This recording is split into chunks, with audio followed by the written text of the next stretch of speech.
In the last tutorial, we created a file geodatabase, and within which we created two feature classes, a line and a polygon, that we will eventually be editing.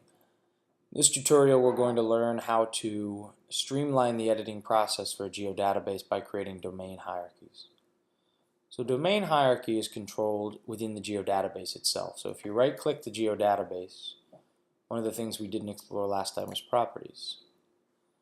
So general tells you a little bit about it, and domains. So domains are essentially controlling what the values of certain fields can be.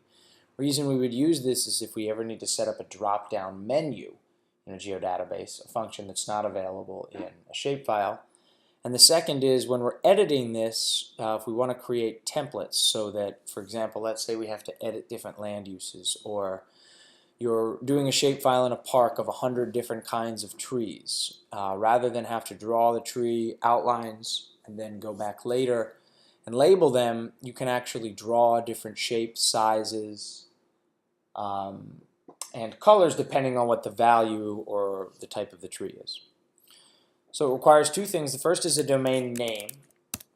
Right, so something that's going to remind you of what it is. I know that we're doing year.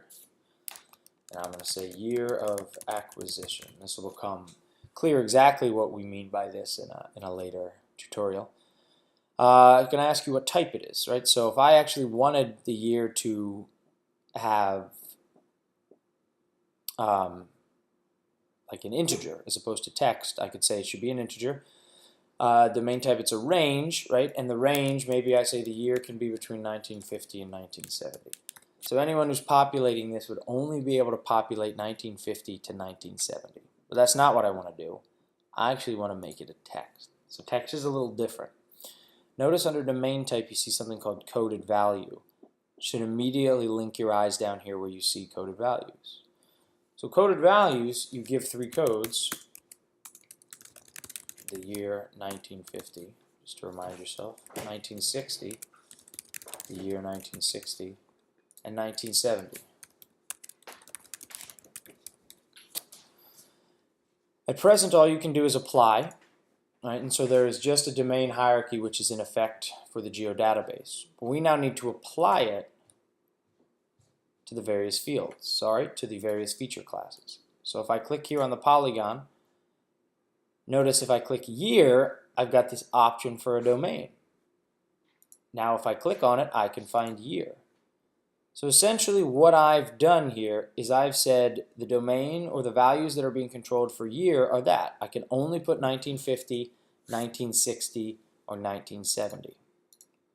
Right, so we need to start editing it. We edit it the same way as another feature. Right click, start editing.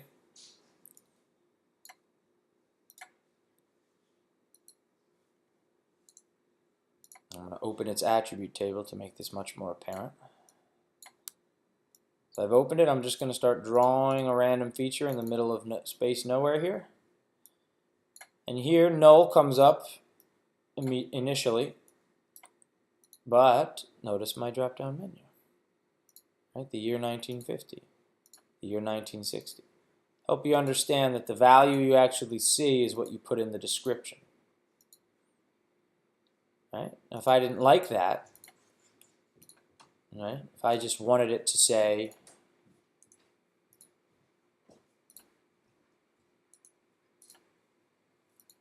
just 1950.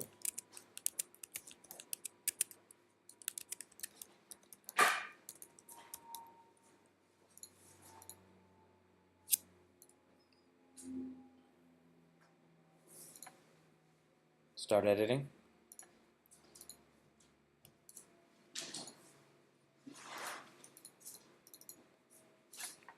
There we go. So that's neat. But the primary reason I introduced this was so it could streamline your editing process. And what I mean by that is actually over here in your create features template, rather than just showing up as test class 2, in which anytime you draw a shape, you then have to enter its attribute table, I want to propose a method whereby the three values, 1950, 1960, 1970, all appear here as different styles. You can choose which one you want to draw it, and then that appears in your attribute table. So the way to do that is to go to Properties. Apologies if I went quick there. Properties. And essentially add all values. Now there technically are no values right now, right? We haven't actually created anything in the shapefile. However, because it's using domains, it knows these could potentially be the values of year. It could be 1950, 1960, or 1970. Right? So it's essentially almost creating like a ghost layer of what it could be. And what's nice about that is now if we start editing it, right, the original template comes up. So I'm going to remove the original template and I'm going to create a new one. Create new templates up here. Organize template. I want to create the template for my polygon. It needs to be a new one. All right, which one do you want to create it for? For test class 2, which is my polygon. And look at that. It immediately mirrors whatever it sees over here. And that's what I want.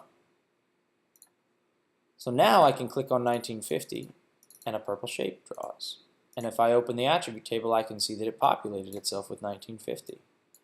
And I can keep doing that for any of them. 1960, 1970, and so on and so forth. So domain hierarchies, a great way to streamline your editing process by creating, like I said, sort of these ghost layers that let you know what potential values could be within a field.